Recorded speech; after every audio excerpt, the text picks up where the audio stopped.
आप लोग देख रहे हैं भाव एक्सप्रेस और तस्वीरों में आप देख सकते हैं जम्मू कश्मीर बीजेपी लीडर वसीम बारी killed by terrorist.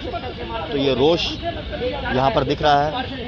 Dogra front के तमाम कार्यकर्ता यहाँ पर मौजूद हैं। अशोक गुप्ता जी यहाँ पर मौजूद हैं और लगातार प्रदर्शन जो है वो किए जा रहे हैं। इससे पहले भी जब मिलिटेंटों द्वारा पहले भी एक बार निर्मम हत्या कर दी गई थी कांग्रेस के लीडर की, तब भी इस तरीके से रोष देखने को मिला था। तो अभी भी आप देख सकते हैं कि अशोक गुप्ता जी यहाँ मौजूद हैं, इनके तमाम कार्यकर्ता यहाँ मौजूद हैं और लगातार विरोध किया जा रहा है। लगातार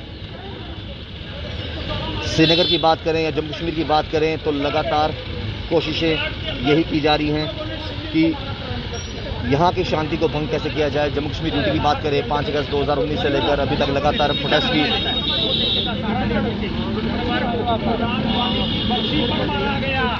अलर्ट था वहाँ, हमारे सिक्योरिटी फोर्सेस के लोग क्या कर रहे थे, लेकिन दाद भी है उनको जो उन्होंने 116 मिलिटेंटों को मार दिया एक साल के अंदर।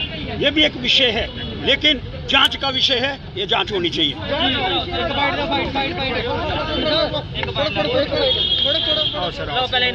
पहले तो सुनाओ यार।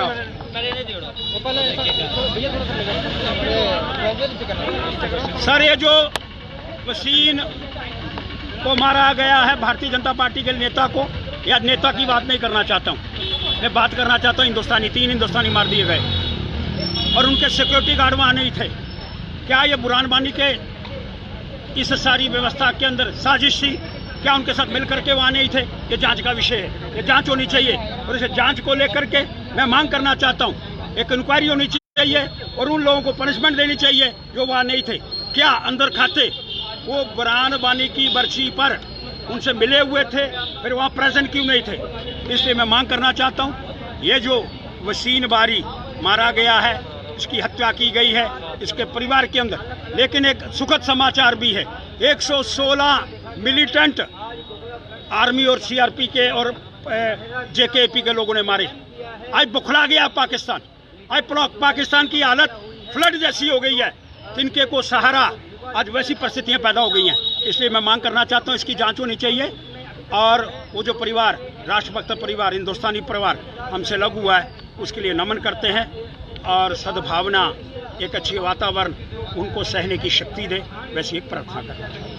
अशोक गुप्ता जी यहाँ पर मौजूद थे और अशोक गुप्ता जी ने साफ तौर पे ये कहा कि जिस तरीके से लगातार आतंकवादियों द्वारा ये हरकतें की जा रही हैं और कहीं ना कहीं शांति भंग करने का प्रयास किया जा रहा है, और साथ ही साथ उन्होंने ये भी कहा कि जिस तरीके से सिक्योरिटी फोर्सेज लगातार मुंह तोड़ जवाब दे रही हैं, इसी तरीके से आगे भी जिनके मंसूबे हिंदुस्तान को लेकर सही नहीं होंगे उनको इसी तरीके से जवाब दिया जाएगा। तमाम लोग यहाँ मौजूद हैं, हाथों में तिरंगे झंडे हैं और साफ तौर पर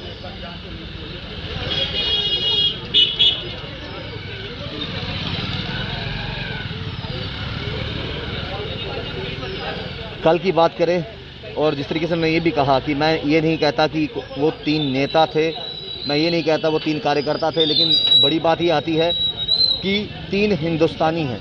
3 हिंदुस्तानी हैं। सबसे पहले हम हिंदुस्तानी हैं, उसके बाद नेता हैं, अभिनेता हैं, या हमारा किरदार अलग है। तो यही चीज़ उन्होंने जिक्र किया कि ये निर्मम हत्या को जो अंजाम दिया गया है उनके खिलाफ सख्त से सख्त कार्रवाई होनी चाहिए। उनको अभी भी अगर बात करें, कल शाम की ये घटना है, उनको अभी भी आप देख सकते हैं तस्वीरों में झंडे इन्होंने पकड़े हुए हैं हाथों में, और साथ ही साथ ये पहली बार नहीं हुआ, ये अगर पिछले 1 महीने की बात करें तो दूसरी बार ये घटना हुई है।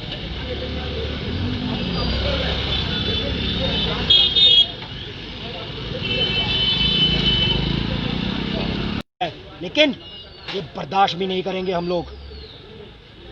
उनके और उनके पूरे परिवार के लोगों को संवेदनाएं, और ये एक बहुत ही घटिया किस्म की हरकत जो है पाकिस्तान द्वारा की गई है। अरे वो इमरान खान फटीचर साले, पैसे है नहीं है, लोगों को खिलाने के लिए दाने है नहीं है, कोविड की लड़ाई लड़ने के लिए दवाई है नहीं है, चाइना के आगे कभी भीख मांग रहा होता है, कभी जाकर के अपने नए बाप सऊदी अरेबिया के आगे भीख मांग रहा होता है, कोई नहीं पूछता। और इस प्रकार की कोरोना के समय में भी यहाँ पर लगातार जो है वो आतंकवादी घटनाएं घट रही हैं। अरे ये बर्दाश्त नहीं है, बर्दाश्त होगा नहीं। सिक्योरिटी फोर्सेस आगे बढ़े और जाकर के पूरे तरीके इनका खात्मा करें। धन्यवाद। 3 लोगों की कल हत्या, हम ये नहीं कहेंगे कि वो नेता हैं, अभिनेता हैं, वो 3 हिंदुस्तानी हैं। लगातार काराना हरकत पाकिस्तान करता आया है और लगातार मुंह तोड़ जवाब हमारी जो है सिक्योरिटी फोर्सेस देती आ रही है। कैसे लेते हैं कल की घटना को जो अंजाम दिया गया? कड़े और घोर शब्दों में मैं इस घटना की निंदा करता हूँ। एक परिवार के 3 व्यक्ति, वो तीनों के तीनों भाजपा से ताल्लुकात रखते थे, बांदीपुरा का जिला उपाध्यक्ष थे। आईटीबीपी की 6 हफ्ते पहले तक उनके पास सुरक्षा थी, इंडो तिब्बतियन बॉर्डर पुलिस की। जी। जब तक 6 हफ्ते तक उनके पास सुरक्षा थी, कुछ नहीं हुआ, कोई हमला नहीं हुआ, आसपास किसी ने फटकने की भी हिम्मत नहीं की। पर जैसे ही आईटीबीपी को 6 हफ्ते पहले हटाया गया और जेकेपी को लगाया गया, अरे जेकेपी के 10 लोग थे उनकी सुरक्षा के अंदर, कहाँ गए वो लोग? खबरों की मांग के चले, जब वो बाहर आए, जब ये इस हत्याकांड को अंजाम दिया गया तो वो सभी सिक्योरिटी फोर्सेस वहां मौजूद नहीं थे। और खबरों की मान के चले, जिस तरीके से आईजीपी कश्मीर ने भी कहा कि वो उस समय उनके साथ मौजूद नहीं थे, वो अपने कमरे में थे। आखिर एक कर्तव्य होता है सिक्योरिटी फोर्सेस का कि जिसके साथ सिक्योरिटी लगी है उसके साथ उठना बैठना चलना। आईजीपी कश्मीर ने कड़े शब्दों में एक घटना को साफ कर दिया है। वो 10 लोग उनकी सुरक्षा के लिए लगाए गए थे, वो 10 कहाँ थे? कश्मीर है, कोई नॉर्मल प्लेइंग फील्ड नहीं है। अगर आईटीबीपी दी गई थी, यानी कि जो एक खतरे का डर था वो बहुत ज़्यादा था। अगर जेकेपी लगाई गई, वो भी 10, आईटीबीपी 4 हटा करके 10 जेकेपी लगाई गई है, इसका मतलब बड़ा साफ है, चीज़ों को देख करके चलना। वो 10 थे कहाँ? अरे 10 पीएसओ किसी की सुरक्षा के अंदर लगे, वो कहाँ गए? जेकेपी जो हमेशा फ्रंट लाइन पर जाकर के लोगों के लिए लड़ती है, जम्मू कश्मीर के लोगों को आतंकवाद से बचाती है, पर 10 कुछ ऐसे गिने चुने बीच में लोग आ गए जिन्होंने पूरी की पूरी फोर्स को बदनाम करने की कोशिश की गई। अरे उसको मार दिया गया 10 सिक्योरिटी फोर्सेस होने के बावजूद। और आप हमारी सिक्योरिटी फोर्सेस का एक चाहे वो डिफेंस हो, आईटीबीपी हो, पैरामिलिट्री हो, एक दबदबा देखिए, डराव देखिए। अरे पहले आतंकवादी आते थे, बड़े बड़ी जगहों पर जाकर के बम फाड़ते थे, हमले करते थे, AK-47 लेकर के आते थे, फायरिंग करते थे। अरे साइलेंसर लगा करके पिस्टल से हमला किया है, इसका क्या मतलब निकलता है? कितना खौफ है सिक्योरिटी फोर्सेस का उनके अंदर। पर इस घटना की कड़े शब्दों में निंदा है, ये बर्दाश्त नहीं की जाएगी। ऐसा नेता खोया है हमने जिनको तिरंगे से बहुत लगाव था, जिनको तिरंगे से बहुत प्यार था, जहां भी वो जाते थे तिरंगा अपने साथ लेकर चलते थे, आन बान शान हिंदुस्तान की तिरंगा साथ में लेकर चलते थे। इस तरह का कांड होना, इस तरह का हत्याकांड होना कैसे देखते हो तमाम उन लोगों के लिए जहां उनकी सोच बदली है, कहीं ना कहीं मानसिकता बदली है? और श्रीनगर की बात करें, कश्मीर की बात करें तो बहुत से हिंदुस्तानी जो हैं तिरंगा उठाने को और उठा के लेकर चलने को तैयार हैं, जो आज से पहले ये सोचते थे कि पत्थरबाजी में ही सब कुछ है, लेकिन आन बान शान हिंदुस्तान की तिरंगा कहीं ना कहीं कुछ पॉलिटिकल एक्टिविटीज़ की वजह से, पॉलिटिकल बयानबाजी की वजह से वो नहीं उठा पाते थे। ये लोकतंत्र पर हमला है। जिस प्रकार से लोकतंत्र वहाँ पर अपने पैर खसाल रहा है और लोग जो हैं हिंदुस्तान के साथ जुड़ रहे हैं, अरे पहले भी थे, वो हिंदुस्तानी ही थे, पर दुर्भाग्यपूर्ण बात ये थी कि जो पत्थर मारते थे या जो हुर्रियत के नाम का भाषण देते थे, उनको आगे किया जाता था, उनको दिखाया जाता था। पर अब हिंदुस्तान के लोग, हिंदुस्तानियत को आगे जाहिर करने वाले लोग आगे आ रहे हैं और आतंकवादियों से वो बर्दाश्त नहीं हो रहा है। कुछ समय पहले अजय पंडिता जी को मार दिया गया, कांग्रेस लीडर को। उससे पहले किश्तवाड़ के अंदर प्रहार बंधुओं को मार दिया गया। उसके बाद श्रीकांत शर्मा जो राष्ट्रीय स्वयंसेवक संघ के एक बहुत बड़े प्रांत प्रचारक थे, उनको मार दिया गया। अरे ये सिर्फ ये दर्शाता है आतंकवादियों के पास अब इतना दम, इतना जिगरा और इतना हिम्मत नहीं रही है, या आर्टिलरी नहीं रही है कि जाकर के एक बड़ा हमला कर सके। हमारी सिक्योरिटी फोर्सेज ने इतना टाइट कर दिया है। पर इस प्रकार के जो हमले हो रहे हैं, ये वो हिंदुस्तान के लोग हैं, ये वो जमहूरियत को और कश्मीरियत को और खासकर लोकतंत्र को आगे बढ़ाने वाले लोग हैं, जो कश्मीर में सारी परिस्थितियां विपरीत होने के बावजूद भी हिंदुस्तान के झंडे को बुलंद करते हैं। इनकी सुरक्षा पूर्ण तरीके से हमें करनी है और लोकतंत्र वहाँ फैलेगा, फैल रहा है, हिंदुस्तानियत वहाँ जा रही है, लोग हिंदुस्तान में आ रहे हैं। और अरे गिलानी का इस्तीफा देना प्रत्यक्ष प्रमाण है कि अब नहीं चलता वहाँ ये सब, लोग नहीं देखते इसको। चले गए दिन, तुम अपने बच्चे फॉरेन में पढ़ाओ, शादियाँ अमेरिका में करो और कश्मीरियत जो लोकल कश्मीरी है उससे पत्थर बजवाओ 500 रुपये दे करके।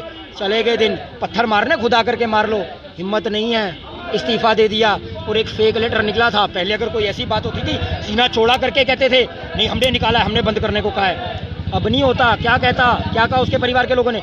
नहीं हमने नहीं निकाला, हाथ जोड़ दिए। अरे ये है हिंदुस्तान के मोदी का दम। अरे वो कश्मीर 370 हट जाएगा, खून की नदियां बह जाएंगी, कतरा तक नहीं बहा। क्या कर लिया किसी ने, क्या उखाड़ लिया किसी ने? हिंदुस्तान है, हिंदुस्तान का हिस्सा है। अगली बारी पीओके, अगली बारी अक्साई चिन, और कड़े शब्दों में मैं इस घटना की निंदा करता हूं और उनके परिवार के लोगों के साथ पूर्ण तरीके से हमारी और हमारी पार्टी की और खासकर पार्टी प्रमुख अशोक गुप्ता जी की संवेदनाएं हैं। तो कड़े शब्दों में निंदा भी की जा रही है और साथ ही साथ ये भी कहा जा रहा है कि 5 अगस्त 2019 के बाद जब से केंद्र शासित प्रदेश बना है तब से लेकर अभी तक जो है सिक्योरिटी फोर्सेस ने, खासकर अगर पिछले कुछ सालों की बात करें, सिक्योरिटी फोर्सेस ने मुंह तोड़ जो है वो जवाब भी दिया है और आगे भी ये नया हिंदुस्तान है, अब ये बर्दाश्त नहीं करेगा और सिक्योरिटी फोर्सेस जो हैं वो अपनी ड्यूटीज लगातार निभाते जा रही हैं। जो भी देश की तरफ आंख उठा के देखेगा उनको इसी तरीके से उनके अंजाम तक पहुंचाया जाएगा। आप जुड़ रहे हैं बहुत के साथ, गौरव के साथ राहुल खत्री, बहुत के लिए।